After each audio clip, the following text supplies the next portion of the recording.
my great pleasure to introduce Dr. Kevin Stolarick of the Martin Prosperity Institute. Kevin. Thank you. Thank you very much, Jan. So, I was trying to figure out kind of what I was going to say and then how I was going to talk about things, because the paper I have, which I will talk about, I think is important. I think has a lot of stuff in it that a lot of you already know. But what happened was the Journal of Rural and Community Development was doing a special issue on tourism and rural development. And so we thought, okay, this is really cool. We really would like to submit something to this. So this is some work that I've done with Betsy, Greg Spencer, who's here presenting after me, and Mark Denstedt, who's one of the researchers that I work with at the MPI. And so we said, okay, and when the conference came up, we said, well, we really should kind of talk about this and get this out there. So I will do that. For those of you who know me and have seen me talk and everything else, you know that I've been working with Richard Florida for the past 12 years, and I probably know more about the creative class than anybody on the face of the planet. So I'm sure the kinds of questions I can get will range all over, and that is fine. So I wanted to make sure, I wanted to talk about the paper. I actually was kind of hoping that Mark would do this presentation, but he wasn't able to make it. But I'm happy to talk about, because I do think it's important, and I want to share the information, but I am prepared to take pretty much any question you're going to throw at me. So I'm just letting you know that, and when somebody says, why the hell did Dan ask him that question? It had nothing to do with this presentation, you'll understand. So the whole thing here, right, as has been talked about already, one of the big things is that rural communities especially, for a long time, have really been focusing on, right, they're obviously challenged and facing some difficult issues. And there has been an emphasis, I think, in many ways, actually on using tourism as a way to do economic development. That in fact, hey, isn't this fabulous?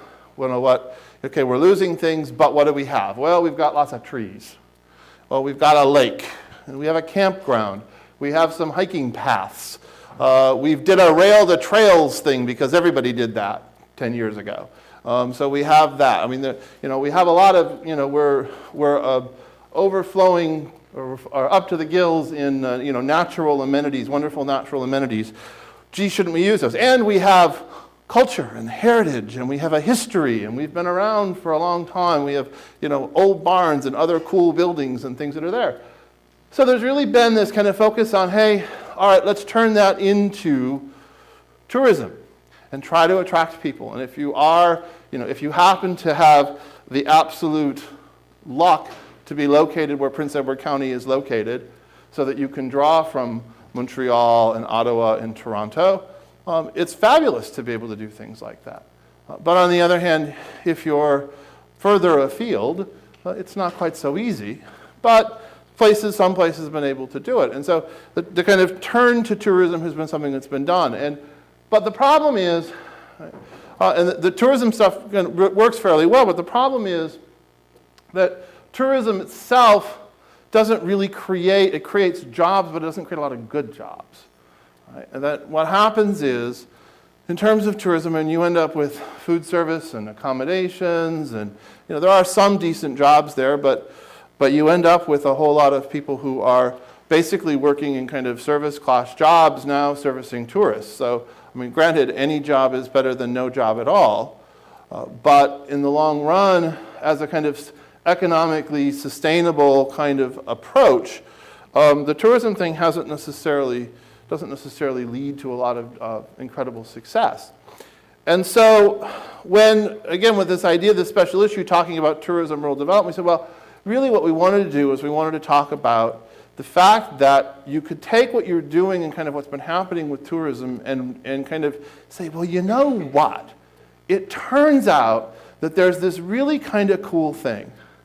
And the cool thing is that, the stuff that actually applies to tourists also applies to creative class people. And that what happens is that the things that work to bring tourists to your location, to your region, to your city, town, county, are the same kinds of things that creative professionals, not all, but some creative professionals are really looking for. And it's one of the things, and so we really spent some time kind of talking through in the paper, which I know Yolande has, is available to everybody. But talking through some of these issues and what's there, and then we also, as I said, Prince Edward County, which is going to get mentioned, I'm sure, a lot more today even than just from me and the other presentations. But as an example, we actually use as a case study to talk about this, because one of the things with his no money, right, one of the things, though, that Dan did with his no money was he said, but you know what, we do have this kind of stuff that's worked for tourists, and it does work for the creative class, too. So the idea behind this, right, was to say, all right, can we refocus, right? So it's not just, the tourism stuff is fabulous, and it's nice, and it helps us, and it can bring in some things and some jobs, but it does create a set of amenities. And the amenities that it creates are the kinds of things, actually, that creative class people or workers and others will find of interest. And we always said, right, jobs are still important. In the end, you still have to have jobs for people. Now, the wonderful thing, creative class members, a lot of them will come and create their own jobs, which is great. But you still have to have those. It's not that jobs don't matter. You still need jobs in regions, and it's really still an important issue.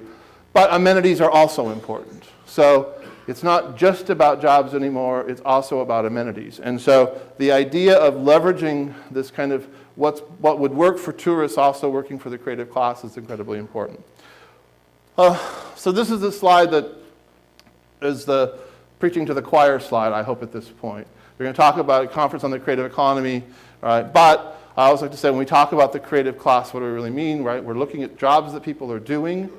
And I always like to use the acronym TAPE to remind people it's not just about artists and musicians. It's also about technology workers and programmers and engineers.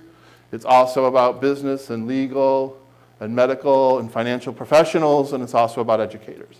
Right? So it's not just sculptors and musicians and visual artists, but it's also programmers and doctors and nurses and teachers. And so when you're talking about attracting a creative class, right, what you're really talking about is a fairly substantial group of the workforce, about 33% or so in Canada, who make about 45% of all the wages, and are definitely people who are driven to locations for reasons other than jobs. Yes, jobs still matter, but they're also interested in looking at regions for other things. So the amenities and the idea of leveraging those tourism amenities becomes important. So you get the opportunity to really pull those two together. Right, so that what's going on is looking at and working with what's going on with tourism really can give you the opportunity to help attract a creative class. So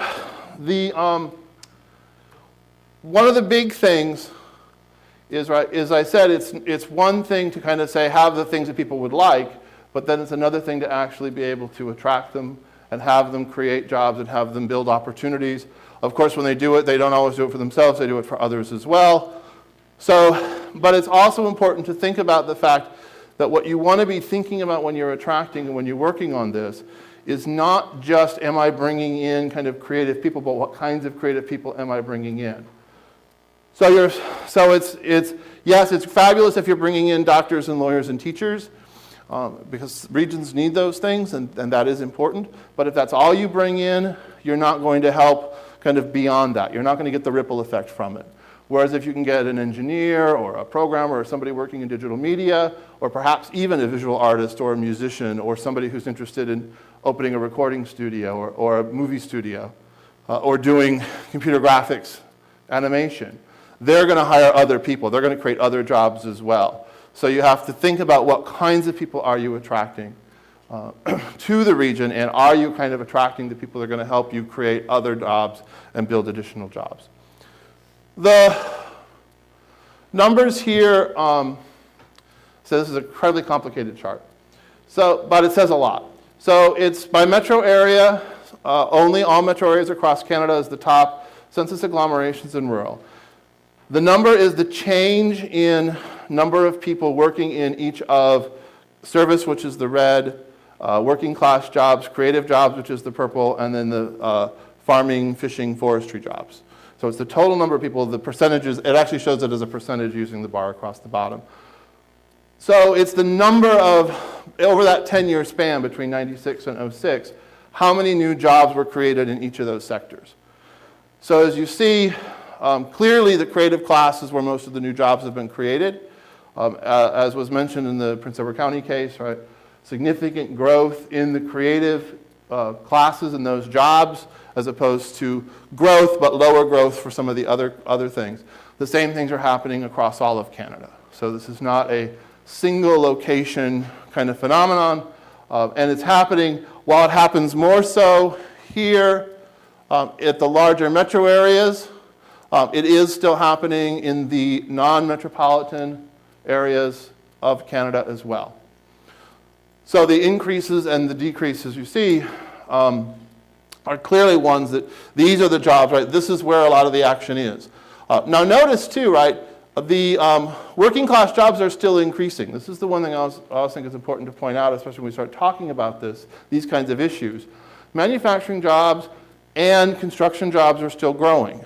As a percentage of the total workforce, they're shrinking. So they're a smaller share of the pie as they go. But there are actually still increases in those jobs. Right? So it is, and again, it's one of those but most of the growth is happening with the creative jobs.